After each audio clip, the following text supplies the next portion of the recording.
Hello everyone. आज के इस वीडियो में हम देखेंगे कि यूनिफिकेशन ऑफ जर्मनी कैसे हुआ। ये क्लास 10th सीबीएसई और आरबीएसई के लिए बहुत इंपॉर्टेंट टॉपिक है। और हम देखते हैं कि जर्मनी जो है, जिसको हम आज जर्मनी के नाम से जानते हैं, वो कभी कभी एक नेशन था ही नहीं। वो एक्चुअली में 39 स्मॉल कन्फेडरेशंस में बटा हुआ था, अलग अलग स्टेट्स में बटा हुआ था, जिसके अलग अलग रूलर्स हुआ करते थे, है ना। और ये सब कुछ 1871 से पहले की कंडीशन है, क्योंकि यूनिफिकेशन जो था वो 1871 में हुआ था।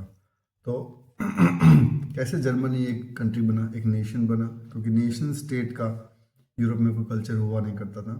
ये सब जर्मनी के साथ में, जैसे आप बोल सकते हैं कि फ्रांस का जो रेवोल्यूशन हुआ था, फ्रेंच रेवोल्यूशन, और उसके बाद इटालियन यूनिफिकेशन, और उसके बाद जर्मन यूनिफिकेशन के बाद में ये नेशन स्टेट वाली चीज़ें पूरे यूरोप में देखने को मिली, जिसकी शुरुआत फ्रेंच रेवोल्यूशन के साथ हुई। तो देखते हैं किस तरह से जो फ्रेंच रेवोल्यूशन के बाद जर्मन रेवोल्यूशन की जो घटनाएं हुई वो स्टेप बाय स्टेप क्या थी, क्योंकि तीन इंपॉर्टेंट घटनाएं जिसके बाद जर्मन यूनिफिकेशन वहाँ पे हो पाया। तो सबसे पहली घटना बात करते हैं, वो है ज़ोल्वेरियन यूनियन। 1834 के अंदर ज़ोल्वेरियन यूनियन बनी थी, और ज़ोल्वेरियन यूनियन जो थी वो 39 स्टेट्स के ट्रेड को आसान करने के लिए बनी थी।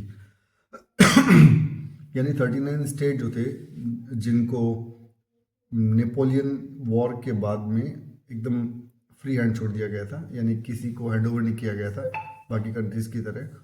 तो वहाँ पर ट्रेड करना बड़ा मुश्किल हो गया था, कारण कि 39 स्टेट्स के अंदर अलग अलग टैक्स बैरियर हुआ करते थे, जैसे टैरिफ जिसकी बात करते हैं आजकल हम लोग। और 30 करेंसीज हुआ करती थी, जिसमें ट्रेड करना बड़ा मुश्किल काम था, क्योंकि करेंसी एक्सचेंज करवानी पड़ती थी हर जगह पर।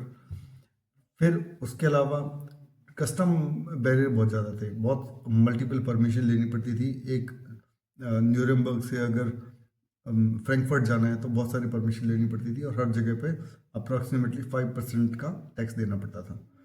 बड़ा मुश्किल था ट्रेड करना। तो प्रशिया उस एरिया में काफ़ी स्ट्रांग था, और प्रशिया वो किंगडम था, प्रशियन एम्पायर, जहाँ पे जर्मन लैंग्वेज बोली जाती थी, जिसके किंग थे केजर विलियम वन। उनके शुरुआत के बाद में उनके मतलब प्रशियन एम्पायर के पहल के बाद में एक यूनियन बना, जिसको हम बोलते हैं ज़ोल्वेरियन यूनियन, जिससे जर्मनी का पहला जो स्टेप था यूनिफिकेशन का वो कंप्लीट हुआ, और वो था इकोनॉमिक यूनिफिकेशन। यानी इकोनॉमी के मामले में जर्मनी जो था वो एकदम यूनिफाई हो गया, जिसमें ट्रेड करना थोड़ा सा आसान हो गया, और लोगों के अंदर एक नेशनलिज्म की फीलिंग आने लगी कि हम सब लोग अगर यूनाइटेड है तो हम ज़्यादा बेटर कर सकते हैं। तो ये शुरुआत थी। इसके बाद में यूनिफिकेशन कंप्लीट नहीं हुआ, ये सिर्फ शुरुआत थी, अभी बहुत लंबा प्रोसेस बाकी था। सेकंड जो पॉइंट है वो है फ्रैंकफर्ट पार्लियामेंट। 1848 को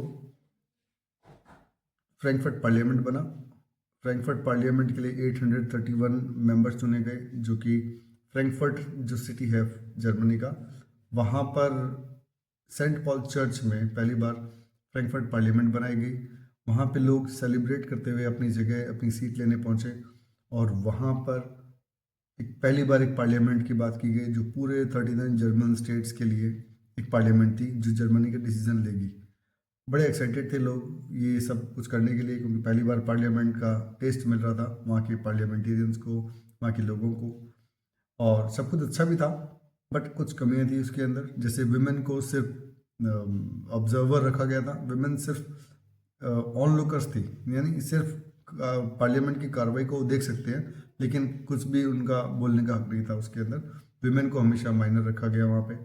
दूसरी चीज़, जो फ्रैंकफर्ट पार्लियामेंट था वो थोड़ा सा एरिस्टोक्रेट से, थोड़ा रिच लोगों से भरा हुआ था, और वो आम लोगों की बात नहीं कर रहे थे, जिसकी वजह से उनका जो सपोर्ट था आम लोगों की तरफ से वो धीरे धीरे कम होने लगा।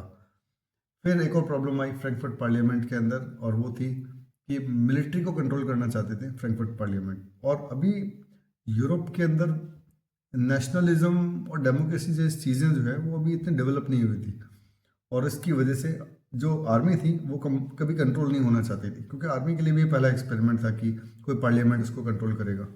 तो army was not ready for that. Army ने रिवोल्ट कर दिया, और फाइनली जो फ्रैंकफर्ट पार्लियामेंट है उसको बैन करना पड़ा। तो इट वाज एक फेल्ड अटेम्प्ट था फ्रैंकफर्ट पार्लियामेंट, जिसके बाद में काफ़ी लोगों की उम्मीदें टूटी कि जर्मनी कभी यूनिफाई हो पाएगा नहीं हो पाएगा। बट फाइनली अब ऐसा लग रहा था कि इट इज़ हाई टाइम, और अब अगर नहीं किया गया तो थोड़ा मुश्किल काम हो जाएगा, क्योंकि बड़ा लंबा प्रोसेस चल रहा था। कब 1834 से स्टार्ट हुआ, 1848 हो चुका है, 14 साल हो चुके हैं कोशिश करते हुए, अभी तक यूनिफिकेशन हुआ नहीं है। तो अब क्या किया, केजर विलियम वन जो थे वहाँ के प्रशिया के किंग थे, वो उन्होंने अपने chief minister auto von Bismarck को भेजा।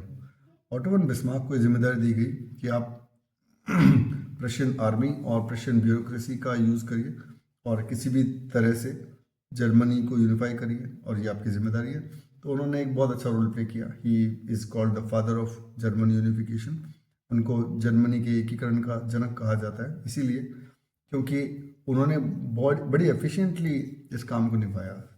उन्होंने जो भी पॉसिबिलिटी थी वहाँ पे डिप्लोमेसी लगाकर यूनिफिकेशन करने की कोशिश की, लेकिन जहाँ पे बात अड़ी है ना, ये देख सकते हैं हम कि ऑटो वन बिस्मार्क ने मिलिट्री को यूज़ किया और डेनमार्क, ऑस्ट्रिया और फ्रांस को 7 सालों के अंदर 3 वॉर में हराया।